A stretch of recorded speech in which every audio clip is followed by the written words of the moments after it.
So hi everyone at the Alaska State Fair. I'm Alyssa London, and this is Culture Story, where we talk about our identities and our heritage in this modern world and get to know what each other's histories are. And so can each of you introduce yourselves? My name is Amberly. My name is Ashley, and my Yupik name is Kamala. My name is Monica, and my Yupik name is Danaujo. My Yupik name is Pulalu. So can you tell me about your Yupik dance group? I know you're going to perform next. Yupik was formed in about 2009 by Valerie Toney, and she's actually not here right now for these performances. And her idea of having a dance group in Anchorage stemmed from her traditional knowledge from the village of Alanak. So all the traditional dances that we have here were gifted to us in the traditional way. We don't perform any dances unless they are gifted to us. And not only that, but we also have all of our traditional rites of passage, you can say. We can say that we're a formally traditional dance group because we still have Juvuk, which is our warring potlatch. And during that time, new community members have their Yuhanahak, which is their first dance, which is kind of like a bar mitzvah. But during that time, that's when either children and even adults who have not had their first dance can come in and become a part of the community by engaging in their first dance. And during that time, we're always taught that there's only one thing to learn as a Yupik person, and that is to share. We have to learn how to share. We are the social services of our community, and we're always taking care of each other. So during that time, during their Yuhanahak, the family of the person that is going to be dancing has the honor of providing all the gifts for the audience, or actually specifically for our opposing community, which so happens to be miracle drummers based in Wasilla. So they're formally invited, and then we have audience members come in. So nobody actually leaves our potlatch empty-handed. So we have to make sure we provide water and aguna, and that shows wealth in our community. And then anything else that can be made or bought is provided to the rest of the people in attendance. So the amount that you give is the amount of wealth that you have? The amount that we give is based on what we can provide. There's no, really, your richness is measured by how many children, grandchildren you have. That's wealth right there. Mm-hmm. And what we can provide is all that we have. And so you're wealthy despite, it's not measured by what you can give or what you do give. It's by what you can give and the feeling of honor. And the feeling of being surrounded by love, by family. But it's very family oriented. Is there anything you want to say about your dance group, or? Yeah. Just about the wealthy stuff. We don't go by, I'm rich like that. We go by the fact that we are happy and we provide for other people. Like my mom said, we don't take everything for ourselves. Our wealthiness is what we do to make others happy, and we never keep things to ourselves again. And it just makes everybody, love you, but at the same time they're proud of you. It's just mixed, but it's not like about how rich you are or how known you are. It's just all on you being helpful, giving out stuff, and things like that. Happy. Yeah. Yeah. Because when you give to others, you feel happy. Yeah. Is there anything you want to say about your dance group? What it means to you? My dance group means to me. It means to me because when I get in the mood for dancing, I feel that honestly I feel really happy because I know for a fact that I may not be the best dancer, but I love dancing. When did you learn to dance? I learned to dance when I was young, but I never really danced until a couple years ago. 2 years ago. 2 years ago, and that was when I had my first dance. And yeah. Was that related to the milestone you were talking about? You were talking about like a quinceañera or like a mazel tov. Or, yeah. Yuvana. You got a. Yeah. Yeah. So she had her first dance, she had her first dance 2 years ago. I didn't have my first dance until I was about 40. Okay. Because the tradition was lost. My son had his first dance last year, and he just turned 10. Amazing. So, and Ashley, how old were you? So I've been dancing since I was about 2 years old. But like she said, back in Bethel, they never had that tradition, the Yohanakak or the Jugokak. But when I moved back to my mom's home village, which is Scammon Bay, I moved there in 2011, and that's when I had my first dance. When I was a senior, I was 18. But then when I moved here last summer and I joined the group, since I already had my first dance, it was more of a Welcoming or Yeah. acceptance? A welcoming or acceptance. yeah, to the group. So I brought what I could, just like how she said, to show your wealth, a good up and water, and just whatever I could provide. In your dance group, I noticed you're using Yupik words, which is amazing. So are you also, as a group, teaching each other the Yupik language? Is it just when you come together, is that something that you guys work on? So where I grew up, which is Bethel, there are different dialects. So there's new words that I'm learning.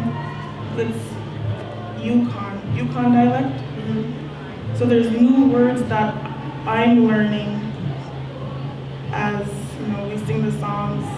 They're similar, but I've never heard them before. By the way, she is fluent. Ashley is a fluent Yupik speaker. She attended Ayatun Litnavik in Bethel. I understand more than I speak, and so does Amberly. So when we get together, it is all about learning the language. And you get to speak together. Yes. In Yupik. I know a little bit, and when we get together, I like to. I get distracted, but at the same time, I get to learn a little bit of it, and I don't speak it, but I can kind of understand it. You're well on your way. Yeah, I can only understand it when they get mad. Can you tell me about what it means to you when you're speaking your language, about that importance, the feeling it is?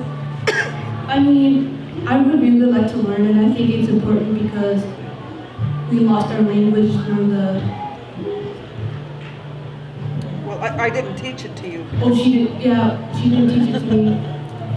But when it got lost, it kind of was not spoken, but some spoke it, and they taught their children to speak it. And I just happen to be one of the people that only people that doesn't know how to speak it can understand it. So you don't know how to speak it, but you know how to understand it, but you're interested, and half the battle is wanting to learn. Yeah. So you're learning. Cool. Want to get something you want to say? No, well, like I said, when we lived in Bethel, and I've asked my parents this quite some time. My mom's in the audience. She's a fluent speaker, and I asked, why weren't we taught to speak Yupik? And because we lived in Bethel, there was that the disconnect. So it wasn't as important to, I guess it wasn't as important to learn our Yupik language growing up because most everything was done in English. But to me, it's always been very important. And I didn't have a chance to learn it. I took classes and I listened. I know when they're talking about us, which is very important. I always have to laugh at that.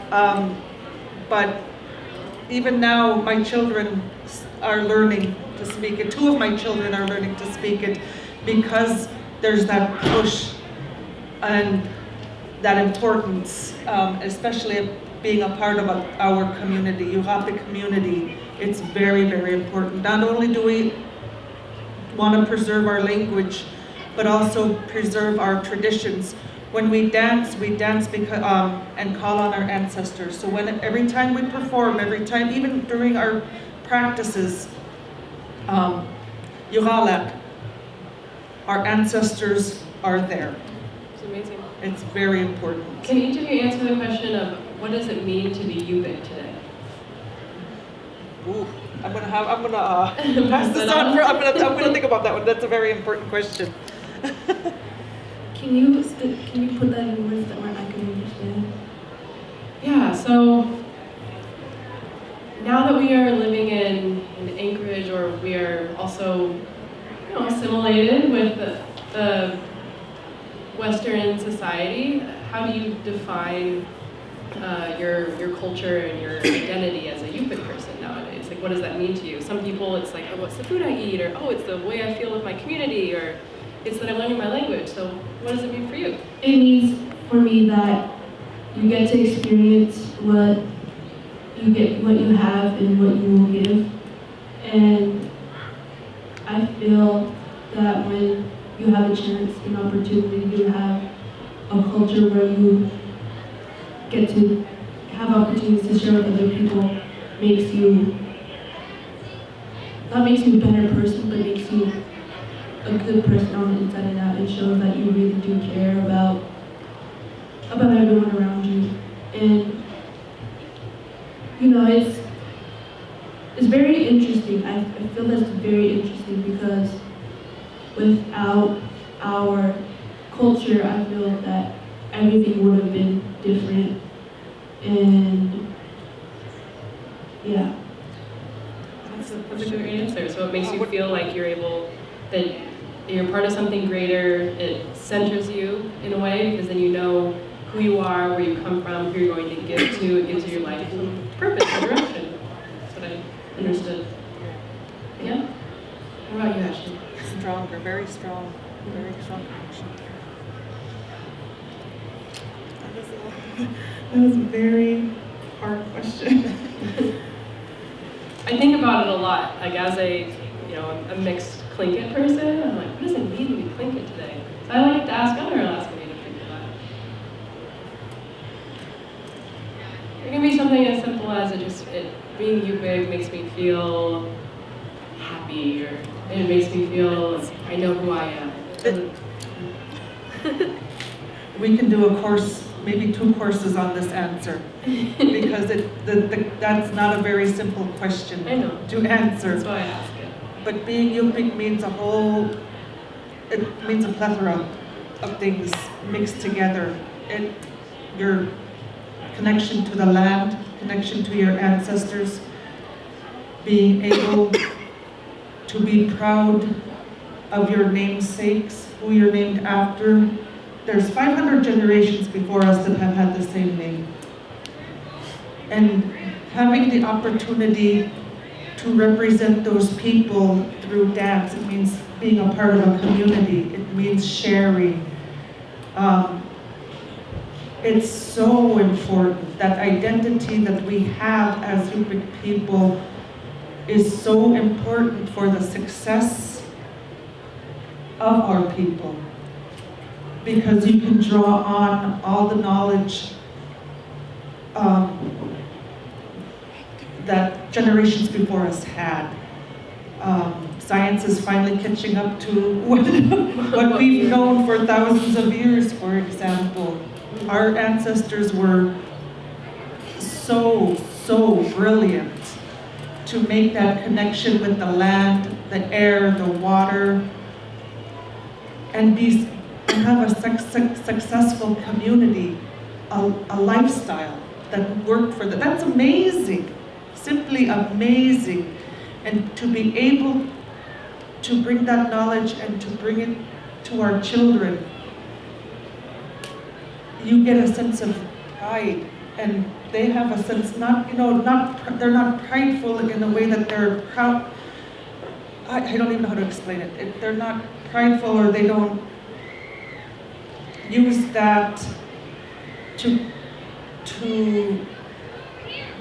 be better I guess, than others. yeah, To lift themselves up or it's hold themselves to a higher standard. giving them confidence and in knowing who they are. Mm-hmm. Without that identity, it's really hard to be a confident person. And I didn't find that out until I chose to know who I was at age 12. It was confusing. I was white in a Native community. I go to the village and I was,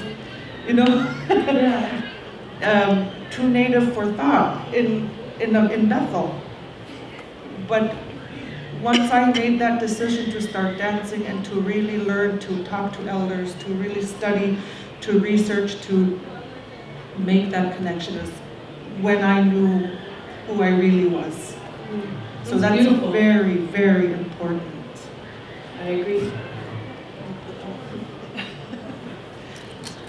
Okay, well, for me, it's knowing all of, what the people before us have known and learning what they have known. Like our language. I, went to the school, I learned, and, being able to communicate with our elders, and not just people within our region. Like, even if I don't know them, just being able to communicate with them, learning all of our traditional activities and all of our subsistence-wise, just all of that. And moving here, I have learned more. Being a part of our dance group, yeah, we had it back where my mom's home village. But being here, I learned more, not doing songs that were only gifted to us. That's something I learned. I never knew that until I became a part of this.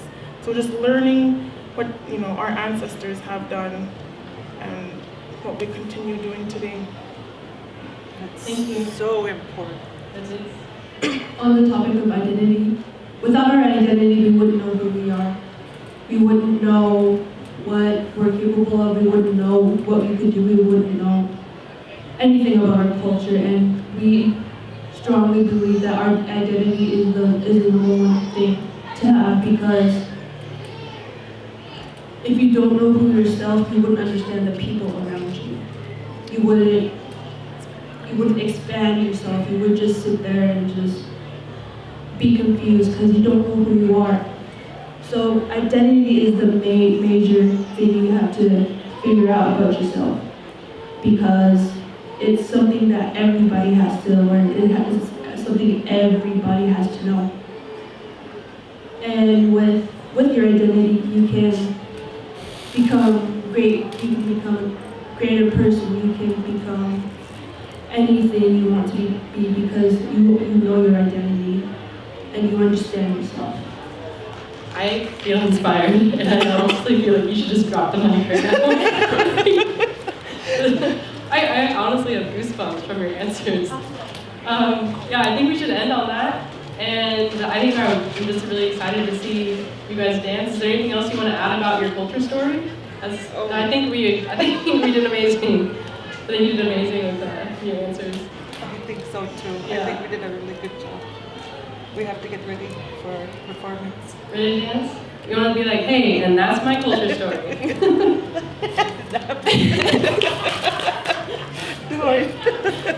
We have to go. Say thank you. Thank you for having us here. Thank you so much for your words. I'm honestly touched. I hope that it was an opportunity to reflect on how important your culture is to you. It really was. And I hope you have goosebumps like I do. So thank you so much. You're welcome.